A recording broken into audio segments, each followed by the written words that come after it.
నమస్తే, నేను మీ యాలి. సూక్ష్మ కళాకారులు అంటే చాలా అద్భుతంగానే చెప్పుకోవాలి వాళ్ళని. ఎందుకంటే ఒక చిన్న వస్తువు మీద కూడా వాళ్ళు అద్భుతాలను సృష్టిస్తారు. ఏలూరుకి చెందిన మేతర సురేష్ కూడా అంత అద్భుతాలని సృష్టిస్తూ ఉంటాడు. ఎటువంటి సందర్భాల్లోనైనా సరే, అకేషన్స్ చూసినా సరే, రాజకీయ నాయకులతో పాటు అలాగే మంచి మంచి గొప్ప వ్యక్తులు యొక్క విగ్రహాలను అగ్గిపుల్లపై చెక్కి ఔరా అనిపిస్తున్నాడు. సో ప్రజెంట్ విజయవాడలో ప్రారంభిస్తున్న 125 అడుగుల అంబేద్కర్ విగ్రహాన్ని నమూనాని మేతర సురేష్ ఇక్కడ అగ్గిపుల్లతో చెక్కాడంట. ఒకసారి మనం కూడా అసలు ఎలా చెక్కాడు, అసలు అంబేద్కర్ విగ్రహాన్ని ఎలా నమూనా తీసుకున్నారు ఒక్కసారి మనం కూడా చూద్దాం. లోపల సురేష్ అయితే ఉన్నారు. సో ఇతను గతంలో కూడా ఎన్టీ రామారావు సంబంధించి కానీ చంద్రబాబు నాయుడుకి సంబంధించి అనేక విగ్రహాలని ఈ సూక్ష్మ కళ ద్వారా అగ్గిపుల్ల మీద చెక్కి అందరినీ ఆశ్చర్యపరుస్తూ అలాగే చాలా రికార్డ్స్ కూడా బదలుగొట్టాడని చెప్తున్నారు. సో ఇక్కడ చూడొచ్చు ఆ లెఫ్ట్లో కూడా మొత్తం ఆయన రికార్డ్స్ అయితే కనిపిస్తున్నాయి. సో సురేష్ మనతో పాటు ఉన్నారు. ఆయన ఆల్రెడీ ఇప్పుడు ఈ చెక్కే కార్యక్రమం అయితే ఉంది. నమస్తే అండి సురేష్ గారు. నమస్తే సార్.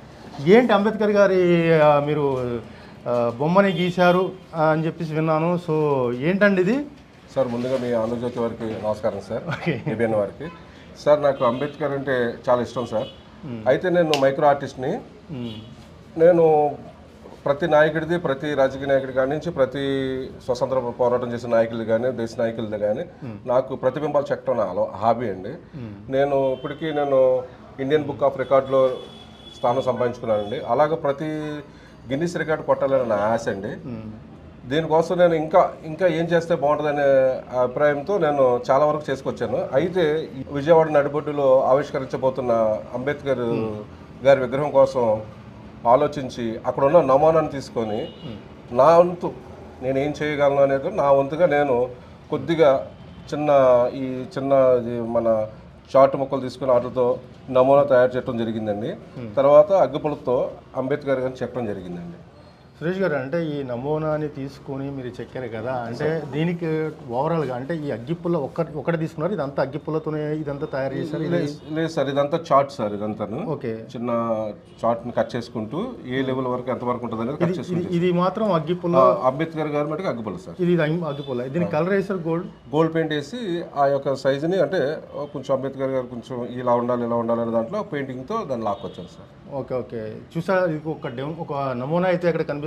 ఈ నమూనాలో ఈ అగ్గిపుల్లని అంబేద్కర్ గారి యొక్క రూపాన్ని ఇక్కడ చెక్కడం జరిగింది. సురేష్ గారు, అయినా ఇది ఎంత మనకి కంటికే కొంచెం కొంచెం ఇబ్బందిగా ఉంది. అసలు ఎలా మీకు అంటే చిన్నప్పటి నుంచి అలవాటా లేకపోతే? సార్ నాకు ఫస్ట్ నుంచి అలవాటే సార్.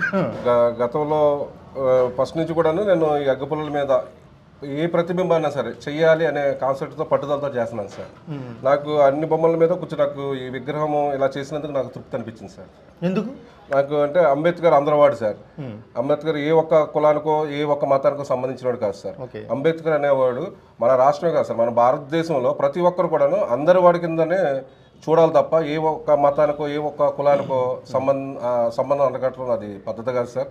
ప్రతి ఒక్కరు అంబేద్కర్ గారి ఒక రాజ్యాంగ రచన విధానాన్ని ఆయన ఏ విధంగా బతికారు, ఆయన ఏ విధంగా అంటరానితనాన్ని దూరం చేశారు, ఒక ఓటు హక్కు కాడి నుంచి ప్రతిదీ కూడా మన రాజ్యాంగంలో చట్టబద్ధంగా కల్పించిన మన బిఆర్ అంబేద్కర్ గారికి ఏ రకంగా నివాళులు అర్పించాలో తెలియక ఈ రోజున నా యొక్క ప్రతిభను ఈ రకంగా నేను ఎంత సమయం పట్టిందండి సురేష్ గారు అంటే దీన్ని చేయడానికి? సార్ దీనికోసం ఒక 2 days అంతా ఆలోచించండి ఎలా చేయాలి ఏంటి అనేది. అంటే కింద టీచర్ చేస్తూ నాకు అలవాట్లేదండి, ఓన్లీ అగ్గిపుల్ల మీద చెక్తో అలవాటు సార్. అలాంటిది సరే ఎందుకు చేయలేము అని చెప్పేసి ఇక జాగ్రత్తగా కూర్చొని ఒక రోజు టైం పట్టింది సార్. ఇక వన్ డేలో విగ్రహమును మొత్తం ఈ ప్లాట్ఫామ్ అంతా తయారు చేశాను సార్. ఓకే, అంటే దీనికి ఏమంటే ఓన్లీ అగ్గిపుల్ల జస్ట్ చిన్న మెటీరియల్ అంటే పెయింట్ అంతే? Paint sir. అయితే ఇదైతే అలవాట్లేదు సార్ నాకు, అసలు ఇప్పుడు చేయలేదు, ఫస్ట్ టైం ఈ బాడీ తయారు చేస్తాం. అంటే అది పెద్ద ఖర్చుతో పని ఉండదండి? పెద్ద ఖర్చుతో పని ఏం లేదు సార్, ఓన్లీ టాలెంట్ సార్. మీకు ఏం వాడతారండి మీరు చెక్కడానికి? నేను చెక్కడానికి మామూలుగా మనం షేవ్ చేసుకున్న బ్లేడ్ అండి. బ్లేడ్ ఇంకా painting sir, water paintings. Okay అయితే దీంతో పాటు ఇంకేమైనా చేశారంటే చాలా ప్రీవియస్ చేసిన బాగా మీకు అవార్డ్స్ వచ్చినాయి? అవార్డ్స్ వచ్చినాయి చేశాను సార్. అతి చిన్నదండి అది, అంటే 1mm సగంలో నేను వినాయకుడు చేశాను సార్.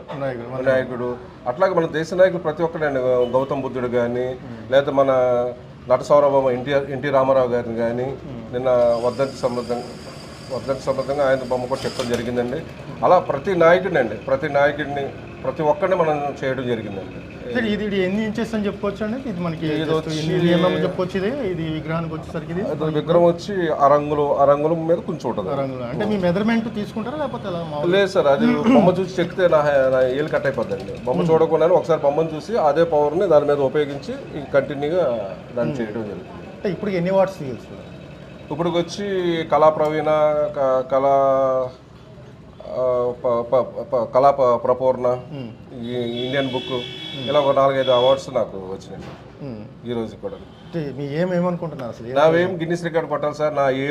నేను ఏలూరులో పుట్టినందుకు నా ఏలూరు అని చెప్పుకునే గర్వంగా నేను నా ఏలూరు జిల్లాని నేను మన భారతదేశ పటంలో కొంచెం పెద్దగా చూపించాలనుకుంటున్నాను సార్.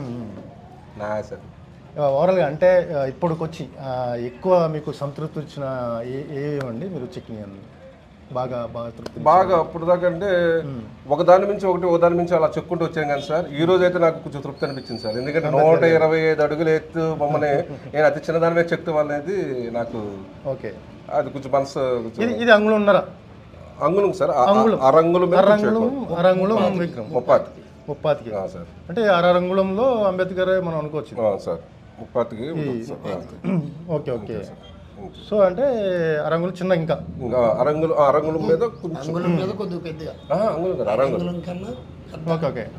సో టోటల్గా అయితే మీకు ఇదంతా అంటే ఈ ఆలోచన విధానం అంటే ఇది చెయ్యాలి అనేది దీని మీద ఎక్కువ కేటాయిస్తున్నారు. అదర్గా మీరు వ్యాపారం లేకపోతే ఇదే బిజినెస్ని మీరు రన్ చేస్తుంటారా సార్? ఇప్పుడు దాకా అయితే నేను ప్రతి రాజకీయ నాయకులకి ప్రతి ఒక్కరికి నేను బ్రాండ్ చేయడం జరిగింది, పెద్ద వాళ్ళకి. అయితే ఇప్పుడైతే నా జీవనోపాధి కోసం నేను తయారు చేసి నాకు ఎవరైనా ఆర్డర్స్ ఇస్తే, నాకు ఈ బొమ్మ ఎట్లా ఉండాలి నాకు ఆర్డర్స్ ఇస్తే మైక్రో ఆర్ట్ చేయగలను. ప్లస్ మన విగ్రహాలండి, మన ప్రైబర్ కానీ మెటల్ విగ్రహాలు కానీ ఇవన్నీ నేను తయారు చేసి సప్లై చేస్తాను సార్. అంటే ఇప్పుడు ఈ కొత్త సంవత్సరంలో ఓపెన్ చేస్తున్నాను సార్.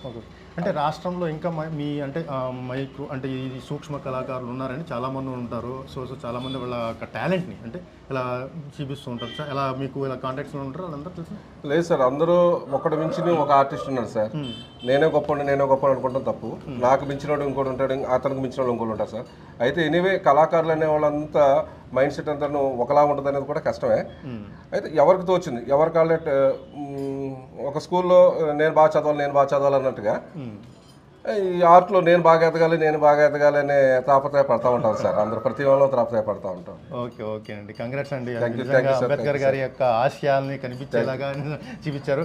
సో చూసారు కదా, ఈ విగ్రహం అయితే తయారీ విధానం ఏదైతే ఉందో అంగుళం నరక చాలా చిన్నదే. ఇంకా 125 అడుగుల విగ్రహాన్ని అక్కడ విజయవాడలో ప్రతిబింబిస్తే ఇక్కడ మాత్రం అరంగులం కూడా చిన్న విగ్రహాన్ని ఇక్కడ సురేష్ ఇక్కడ డిజైన్ చేసి అగ్గిపులమే తన టాలెంట్ చూపించారు. సో ఓవరాల్గా ఏదైనా సరే ఒక అగ్గిపులేసి చాలు దాన్ని డిజైన్ చేస్తానని చెప్తున్నారు. సో ఆయన కళ ఏంటంటే గిన్నిస్ బుక్ రికార్డ్ ఎక్కాలని చెప్పి కోరుకుందాం మనం కూడా. ఆయన కళ కూడా అదే. మరో ఎపిసోడ్తో మళ్ళీ మీ ముందుకు వస్తాను. Keep watch. ఏ భినాంధ్రుతి మియాలి.